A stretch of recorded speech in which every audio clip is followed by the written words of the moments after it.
Mes respects à tout le monde, bienvenue dans la forge du quantum. Aujourd'hui, atelier MAN numéro 21, les fonctions composées. Et on commence sans plus attendre par les définitions. Soit f et g deux fonctions. On appelle h, fonction composée de f suivie de g, telle que h de x est égal à f rond g de x, égale à f de g de x. Comme tu l'as bien entendu, l'expression f au g se lit f rond g, et pas fog comme je l'entends trop souvent. Soit deux fonctions définies sur l'ensemble des réels, avec f de x égale à 4x plus 5, et g de x égale à x au carré. F rond g de x, égale à f de g de x, est égal à f de x au carré, soit 4x au carré plus 5. G rond f de x, égale à g de f de x, est égal à g de 4x plus 5, soit 4x plus 5 au carré.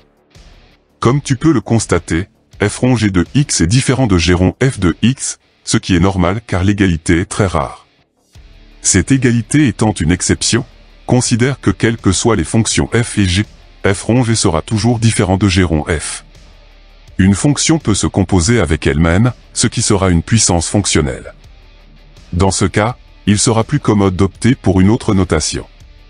F rond f s'écrira f au cube. Si f rond f est égal à f, la fonction est idempotente. Voici quelques exemples. F de x égale x, f de x égale à k, avec k réel, ajoutez 0, ou encore multiplié par 1.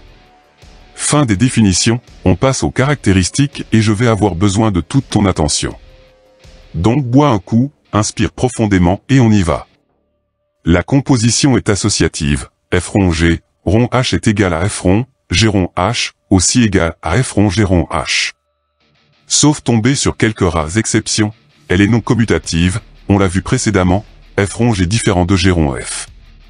Elle est aussi non distributive, ce qui veut dire que h rond, f plus ou moins g, différent de h rond f, plus ou moins h rond g. Le domaine de définition de la fonction composée sera l'intersection, les parties communes, des domaines de définition des fonctions f et g, notés respectivement df et dg. L'écriture sera la suivante. D2, f rond g, sera égal à df inter dg. L'existence de f rond g n'implique pas forcément celle de g rond f. Soit deux fonctions, f de x égale à moins x, avec l'ensemble des réels comme domaine de définition, et g de x égale à racine carrée de x, avec les réels positifs ou nuls comme domaine de définition. Le domaine de définition, noté grand D, de la composée de f et g sera intersection de df et dg, ce qui va donner l'intervalle 0 inclus, plus l'infini exclu. On aura f rond g de x égale à f de g de x, soit f de racine carrée de x, ce qui donnera moins racine carrée de x, avec son domaine de définition, noté grand D1, égale à 0 inclus, plus l'infini exclu, que des valeurs positives ou nulles sous une racine carrée. G rond f de x, égale à g de f de x, soit g de moins x, ce qui donnera racine carrée de moins x, avec son domaine de définition, noté grand D2, égale à moins l'infini exclu, 0 inclus, que des valeurs positives ou nulles sous une racine carrée. Comme grand D1 est égal à grand D, f rond g existe. Mais comme grand D2 différent de grand D, g rond f n'existe pas. Fin des caractéristiques, on en vient aux variations. Les variations d'une fonction composée est la résultante de la comparaison des variations de chaque fonction qui la compose. Si les deux fonctions ont la même variation, la composée est croissante. Si les deux fonctions sont de variation contraire, la composée est décroissante. Voici un petit tableau de variations. Première ligne, celle de f, seconde ligne, celle de g, dernière ligne, celle de f rond g. Je vais faire une comparaison des variations de fonctions sur chaque portion d'intervalle du tableau sur les deux premières lignes, et justifier les variations de la dernière ligne. Ici, f est croissante, g est décroissante, variation contraire, donc f rond g est décroissante. Tu as vu, rien de compliqué. On continue. Là, f croissante, g aussi, même variation, donc f rond g est croissante. Dans cette zone, f décroissante et g croissante, variation contraire, donc f rond g est décroissante. Pour terminer, f décroissante et g aussi, même variation, donc f rond g est croissante. Pour toute fonction, il y aura inversion de variation si multiplication par un nombre négatif, ou si inversion de fonction. Ces effets peuvent être cumulés, comme je vais te le montrer maintenant. Première tentative, multiplication de la fonction par -1, ce qui entraîne une inversion de variation. Les flèches changent de sens. Seconde tentative, inversion de la fonction f, qui entraîne aussi une inversion de variation, et du sens de chaque flèche. Dernière tentative, faire simultanément une inversion de la fonction et une multiplication par un nombre négatif, -2 ici, entraîne une inversion d'inversion des variations. Donc les variations qui ne changent pas, les flèches noires ont le même sens que les rouges. Je n'en ai pas parlé dans ce tableau, mais il est évident que les valeurs des extrémums locaux, et des limites, vont aussi être impactées par ces effets. Détail important, une inversion de fonction peut faire apparaître des valeurs interdites, comme je vais te le montrer ci-après. Voici un tableau de variation d'une fonction quelconque, duquel je vais déterminer celui de la fonction inverse, noté 1 sur f. Aux abscisses 2 et 4, la fonction s'annule. De ce fait, ces abscisses vont devenir des valeurs interdites pour la fonction inverse, d'où ces doubles barres. Comme on inverse la fonction, on inverse les variations. Fonction inverse croissante entre -infini et 2, puis toujours croissante entre 2 et 3. Mais comme l'image de 3 par la fonction est -5, l'image de 3 par la fonction inverse sera -1 sur 5. Puis fonction inverse décroissante entre 3 et 4, et encore décroissante entre 4 et plus l'infini. Le tableau n'est pas complet, il manque les limites en -l'infini, en 2, à gauche et à droite, en 4, idem, et en plus l'infini. Elles seront abordées dans un prochain atelier. On passe désormais à la partie la plus importante des fonctions composées, les transformations. Le but de la manœuvre est, à partir des représentations graphiques des fonctions de référence, vues dans l'atelier MAN numéro 20, lien dans la description, catalogue de vidéos, salle Mandelbrot, de tracer celle de la fonction composée, appelée transformée. Dans toutes les transformations suivantes, la courbe rouge sera celle de la courbe de référence représentative de la fonction f, la courbe bleue celle de la transformée. Ah oui, point très important, ne regarde pas l'expression de la fonction, mais plutôt sa représentation graphique, surtout quand je vais faire défiler les transformations, au nombre de 8. J'ai surtout cherché des fonctions graphiquement intéressantes pour chaque transformation, et j'ai dû piocher dans un pan des mathématiques qui s'apparente pour toi à de l'ésotérisme chamanique. Te voilà averti, je peux continuer avec grande sérénité. Première transformation, la translation verticale. Je rappelle qu'une translation, c'est un déplacement rectiligne de l'objet, sans déformation de ce dernier. La composée sera du type y égale f de x, plus a, avec a en réel. La translation verticale sera de vecteur j. Donc si a est positif, la translation se fera vers le haut, et si a négatif, la translation se fera vers le bas. Illustration par un exemple. Voici 3 courbes représentatives de 3 fonctions, f, g et h. F est la fonction de référence, en rouge. G de x est égal à f de x, moins 2. Pour tracer la courbe représentative de g, il suffit de faire une translation verticale de la courbe rouge de moins de j, soit 2 unités vers le bas. H de x est égal à f de x, plus 4. Pour tracer la courbe représentative de h, il suffit de faire une translation verticale de la courbe rouge de plus 4j, soit 4 unités vers le haut. Seconde transformation, la translation horizontale. Je rappelle encore une fois qu'une translation, c'est un déplacement rectiligne de l'objet, sans déformation de ce dernier. La composée sera du type y égale f de x moins a, avec a en réel. La translation horizontale sera de vecteur AI. Donc si a est positif, la translation se fera vers la droite, et si a négatif, la translation se fera vers la gauche. Illustration par un exemple.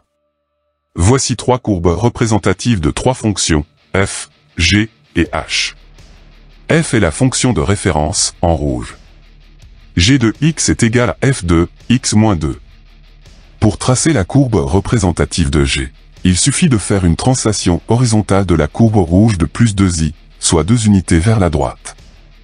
H de x est égal à f de x plus 4. Pour tracer la courbe représentative de h, il suffit de faire une translation horizontale de la courbe rouge de moins 4i, soit 4 unités vers la gauche. Troisième transformation, la dilatation ou contraction verticale, c'est-à-dire que l'amplitude verticale de la courbe va soit augmenter, dilatation, soit diminuer, contraction. La composée sera du type y égale a fois f de x, avec a1 réel. Si a strictement supérieur à 1, il y aura dilatation verticale. Si a est compris entre 0 et 1 exclu, il y aura contraction verticale. Illustration par un exemple.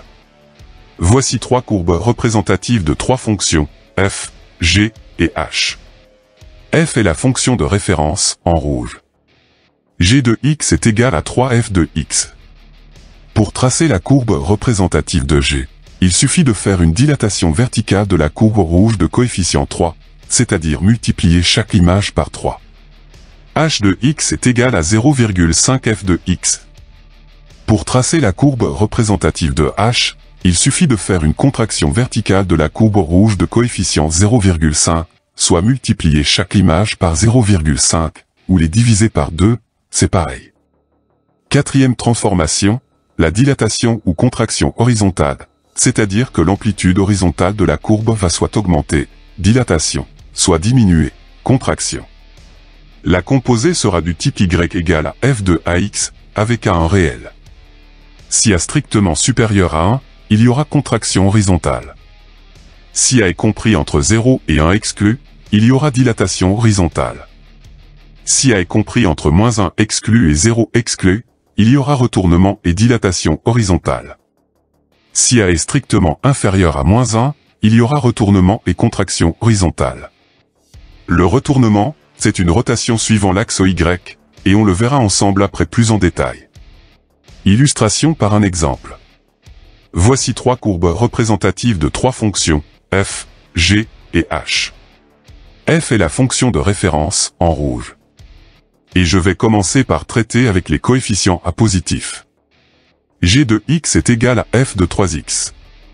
Pour tracer la courbe représentative de g, il suffit de faire une contraction horizontale de la courbe rouge de coefficient 3, c'est-à-dire de la compacter horizontalement de telle sorte que la transformée occupe, dans ce cas-là, 1 sur 3, de la place prise par la fonction originelle. H de x est égal à f de 0,5x. Pour tracer la courbe représentative de h, il suffit de faire une dilatation horizontale de la courbe rouge de coefficient 0,5, c'est-à-dire l'étirer horizontalement de telle sorte que la transformée occupe, dans ce cas-là, 2 fois 1 sur 1/2, plus de place prise par la fonction originelle. On continue désormais avec les coefficients à négatif. G de x est égal à f de -3x. Pour tracer la courbe représentative de g, il suffit de faire en même temps un retournement et une contraction verticale de la courbe rouge de coefficient 3, c'est-à-dire de la compacter horizontalement de telle sorte que la transformée occupe, dans ce cas-là, 1 sur 3, de la place prise par la fonction originelle, et de la retourner suivant l'axe Y. H de x est égal à f de -0,5x. Pour tracer la courbe représentative de h, il suffit de faire en même temps un retournement et une dilatation horizontale de la courbe rouge de coefficient 0,5, c'est-à-dire l'étirer horizontalement de telle sorte que la transformée occupe, dans ce cas-là, 2 fois 1 sur 1/2, plus de place prise par la fonction originelle, et de la retourner suivant l'axe Y. Cinquième transformation, le renversement. C'est comme un retournement vu précédemment, mais suivant l'axe X. La composée sera du type y égale à -f de x. La transformée sera une image renversée autour de l'axe X. Illustration par un exemple. Voici deux courbes représentatives de deux fonctions, f et g. F est la fonction de référence, en rouge. G de x est égal à -f de x. Pour tracer la courbe représentative de g, en bleu, il suffit de faire la symétrie axiale de la courbe rouge par rapport à l'axe des abscisses.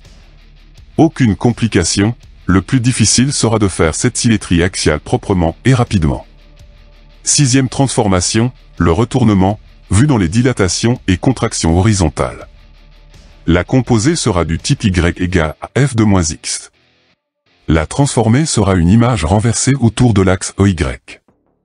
Illustration par un exemple. Voici deux courbes représentatives de deux fonctions, f et g. F est la fonction de référence, en rouge. G de x est égal à f de moins x. Pour tracer la courbe représentative de G, il suffit de faire la symétrie axiale de la courbe rouge par rapport à l'axe désordonné. Aucune complication, le plus difficile sera de faire cette symétrie axiale proprement et rapidement. Septième transformation, la valeur absolue de fonction. La composée sera du type y égale à valeur absolue de f de x. La transformée sera la symétrie axiale suivant l'axe OX de toutes les portions de courbe situées en dessous de l'axe des abscisses, pour les ramener au-dessus en conservant les portions de courbe en haut. Illustration par un exemple. Voici deux courbes représentatives de deux fonctions, f et g. F est la fonction de référence, en rouge. La transformée est en bleu. Tu remarqueras que la portion de courbe rouge à gauche des ordonnées est passée au-dessus des abscisses. Quant à la portion de courbe à droite des ordonnées, elle n'a pas bougé car au-dessus des abscisses, ceci explique sa coloration violette car superposition de f et g. Huitième et dernière transformation, la fonction de valeur absolue. La composée sera du type y égale à f de valeur absolue de x. La transformée sera la symétrie axiale suivant l'axe OY de toutes les portions de courbe situées à droite de l'axe des ordonnées pour les ramener à gauche, en conservant les portions de droite. Illustration par un exemple. Voici deux courbes représentatives de deux fonctions, f et g. F est la fonction de référence, en rouge. La transformée est en bleu. Tu remarqueras que la portion de courbe rouge à gauche des ordonnées n'a aucune correspondance en bleu. Quant à la portion de courbe à droite des ordonnées, elle a sa symétrie axiale en bleu à gauche des ordonnées. La composée ici sera la réunion de la portion bleue à gauche des ordonnées, et celle à droite de cet axe, ceci expliquant sa coloration violette, par superposition de f et g. On en a enfin terminé avec ce catalogue fastidieux de transformation.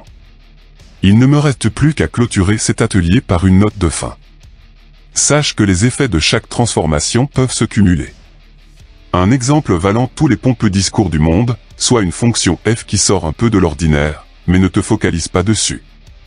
Je dois tracer la fonction g de x, égale à moins 4 fois f de, moins 0,5x moins 2, plus 3. Oui, je sais, je n'ai pas fait dans la dentelle, et on ne te demandera jamais de tracer une fonction aussi chargée. J'ai voulu un exemple dans lequel il fallait reconnaître un maximum de transformations. C'est parti pour leur détermination. Le moins ici, c'est un renversement. Le 4 indique une dilatation verticale. Le moins ici atteste d'un retournement. Le 0,5 énonce une dilatation horizontale. Le moins 2 à cet endroit mentionne une translation horizontale. Le plus 3 en fin d'équation spécifie une translation verticale. Et ça donne quoi d'un point de vue graphique? Ceci. La courbe rouge est la fonction f, la bleue s'a transformée. Donc, pour passer de la rouge à la bleue, il a fallu faire un renversement, une dilatation verticale, un retournement, une dilatation horizontale, une translation horizontale, et une translation verticale. Tout ça pour ça. L'atelier est désormais terminé. Tu as des questions? Tu veux un complément d'information?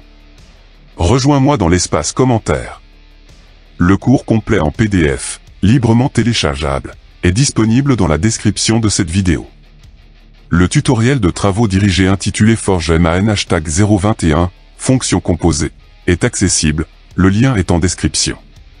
Je t'explique comment forger des exercices dans les règles de l'art. À tout de suite. Tchuss.